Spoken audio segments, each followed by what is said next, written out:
Thank you all for joining us. Good morning. This bill that we are about to sign creates an occupational licensure portability for military spouses. Now, we've had that in Colorado for some time. What this does is expand it. And so when a member of the military gets assigned to our state, the Home of Space Command, generally their husband or wife comes with them if they're married. And that husband or wife generally has a profession. And they should be able to practice that profession in our state without having to go through costly and time-consuming paperwork. And that's really what this bill is all about. Colorado is a national leader in our common sense approach to occupational licensure. This bill is a major step forward. I want to thank the bipartisan sponsors, the advocates, members of our military community. Especially now, as Colorado starts to rebuild from the COVID pandemic, we need the skills and the talents of our military spouses to help our economy grow. And I'm particularly excited to sign this bill because it allows for a military spouse who has an active occupational license in any state to be able to practice their trade here, receiving a temporary occupational license for up to 3 years, longer than a traditional military assignment. Obviously, if they're going to make Colorado their permanent home, they can shift that over to a permanent license. But if they're here on rotation, then it's a minimum of time and paperwork, and they can immediately begin earning a living. And this bill supports military families who move to Colorado by making it quick, way that military spouses can advance their careers while they live in our state. It also establishes a framework for military spouses to become licensed in Colorado, expanding our workforce. I want to thank so many legislators, really on both sides of the aisle, help hold this together. Senator Pete Lee and Senator Bob Gardner, thank you. Representative Shannon Bird and Kevin Van Winkle, thank you for your work. I also want to thank our own Lieutenant Governor Dianne Primavera for her partnership in these difficult months and her leadership on the Colorado Space Coalition. Thank you, Lieutenant Governor. We're also grateful to Senator Nancy Todd, Representative Kim Ransom, Representative Don Valdez for their bipartisan leadership in the Aerospace and Defense Caucus, and Representative Terry Carver for her tireless support of military spouses. Our congressional delegation has also been very helpful in engaging our administration in developing this key support for families, particularly Representative Jason Crow and Representative Doug Lamborn. And I also want to thank many other elected officials who are joining us this afternoon, as well as the communities of Aurora and Colorado Springs. And I also want to thank Colorado Concern, an important business coalition, for making this policy a priority this year for Colorado residents. We are joined by several actual military spouses here who this policy was designed to help. And I want to acknowledge Miss Ann Brashear, Miss Dawn Conley, Miss Christian Christie, Miss Meljune Kruk, Miss Alicia Pepper, Miss Michelle Reichart, and Miss Sarah Rodriguez. The work of our military spouses often is under-acknowledged in supporting the men and women who defend our freedom, who often are assigned overseas, have rigorous training missions and put themselves in harm's way, are supported by a personal support network. And that often is their spouse, it could be their parents, it could be their siblings. But here in particular, when they move to a new place for an assignment with their spouse, we want to make sure that our state is welcoming to those spouses who are critical in the support of the men and women who serve in our military. So thank you to the military spouses who joined us. We acknowledge you, we thank you, and we're committed to do an even better job serving our military families as they serve our nation. Let's give our military spouses a round of applause.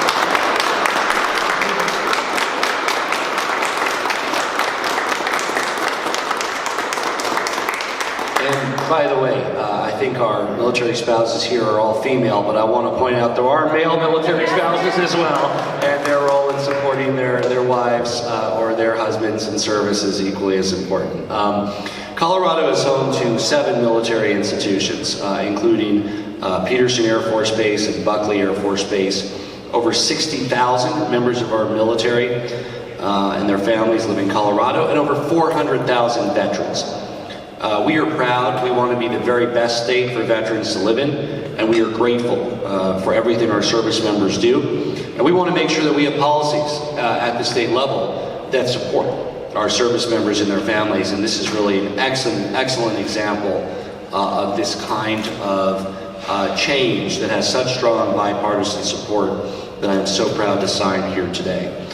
On top of celebrating the passage of this bill, I'm also excited to announce that 2 incredible Colorado communities are submitting their names for consideration as the permanent location for Space Command: the cities of Aurora and Colorado Springs. I have received their nomination letters, and I'm pleased to share that I will be endorsing both. The state of Colorado is the best home for Space Command. And I look forward to working with these incredible communities, our defense partners across the state, our first-class educational partners, our higher education partners, to emphasize all that Colorado has to offer, now including being one of the very best states for military spouses with the signing of this bill to be able to support themselves and their families. So thank you for joining me today. Thank you to all the members of our military, their families, to veterans, to the civilian workforce that supports our defense installations here in the state. And I'm proud to turn it over to Lieutenant Governor Dianne Primavera, who is co-chair of the Colorado Space Coalition and is our administration's point person on ensuring that Space Command finds the very best home possible here in Colorado. Lieutenant Governor Primavera.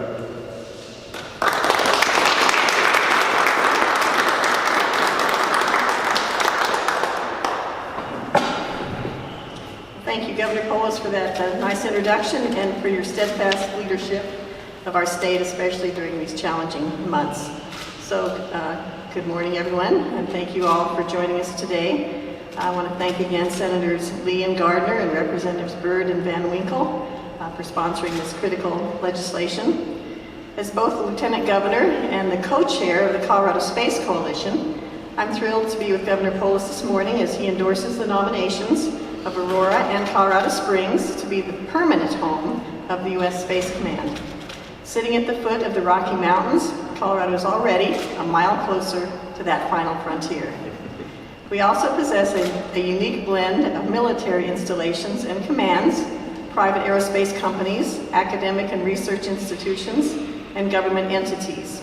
This unique ecosystem has made Colorado the top state in the nation for private aerospace employment per capita, and the second in total private aerospace employment. Over 30,000 Coloradoans are directly employed by Colorado aerospace companies, and in addition, close to 200,000 of our neighbors are either directly or indirectly employed by the aerospace industry.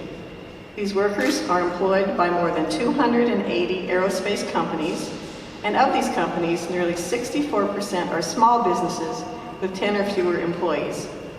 Beyond the economic impact of aerospace, Colorado is the national epicenter for our nation's national security space capability. Colorado is the home of a diverse mix of military installations and facilities, ranging from Peterson Air Force Base to Buckley Air Force Base. However, they also offer critical space-based capabilities like the space-based infrared system and global positioning satellites built right here in Colorado, to the warfighter that ensures both the safety of our service members and helps protect our national security. An additional 500 companies provide space-related products and services.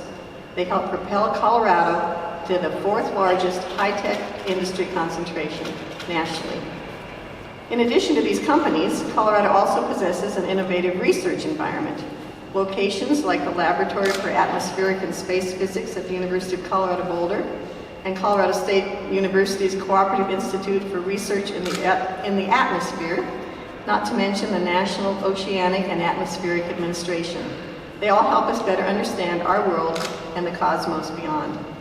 Finally, Colorado has the second most qualified workforce in the country, with 41% of our residents being college educated. Our institutions of higher learning, from the Colorado School of Mines to Fort Lewis College, from the University of Colorado to Metropolitan State University of Denver, provide critical pipelines to our aerospace industry.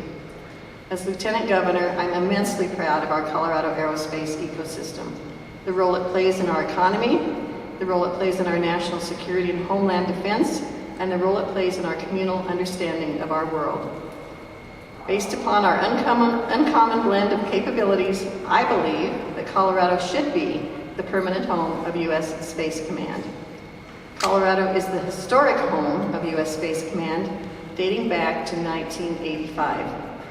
However, while we are the legacy site, it is the additive nature of our proud military heritage and our aerospace ecosystem that will guarantee the future success of U.S. Space Command for decades to come.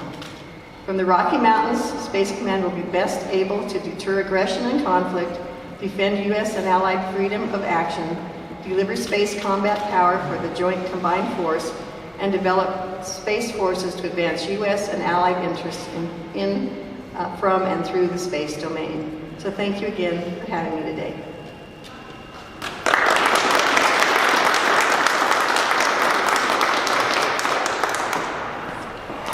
Hello everyone, I'm Representative Shannon Bird, and I was so proud and privileged to be able to be a prime sponsor and work on this bill. I'd first like to thank Colorado Concern for collaborating with me and really helping move this idea forward. You know, there are so many of us, we recognize that occupational licensing really can be a great thing. It's important to protect the public and to make sure that people can competently and safely do the work that they hold themselves out to do. But sometimes if taken too far, these rules can create barriers for people who just want to provide for themselves and their families. And this bill, at its very beginning, is making sure we in Colorado are taking down those barriers and making sure that people are able to go to work and provide for themselves and their families. Here in Colorado, really, and everywhere, we should be making it easier, not harder, for people to go to work.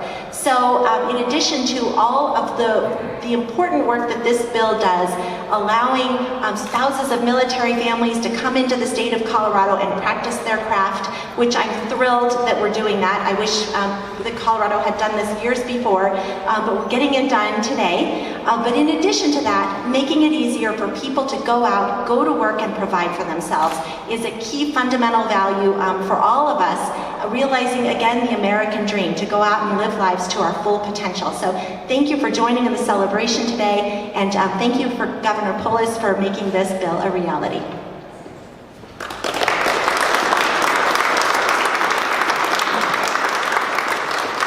Thank you for being here. Thank you for Governor Polis for signing the Red Tape Reduction Act into law. This will make a huge difference for the workers of Colorado and especially for those looking for jobs.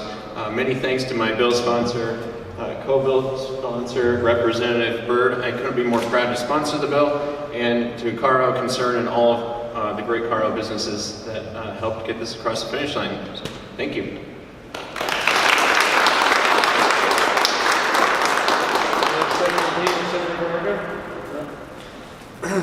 Okay, then we are now going to make this the law of Colorado. Yes, keep a little bit of distance, keep the distance here. There you go. I think we're, yeah, there we go. Okay, ready? This is the new way we sign socially distant bills.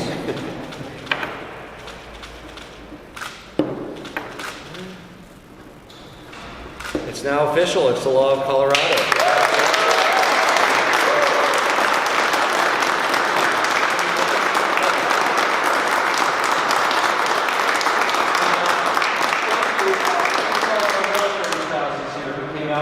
Our other legislators who have joined us, members of the military. This bill has benefits for Colorado beyond military spouses, but in particular this piece is so important. I also want to acknowledge the work of Patty Salazar, the head of the Department of Regulatory Agencies, that will be implementing this bill very capably and making sure that, as Representative Winkle said, we can cut red tape so people can earn a living in our state, and that's really what Colorado is all about. And we have a strong tradition of welcoming newcomers, and including, of course, our military spouses, some of whose families decide to make this their forever home. And once they experience Colorado, they often come back, and there's many Colorado families that really were acquainted with our state through service. So thank you all for your service.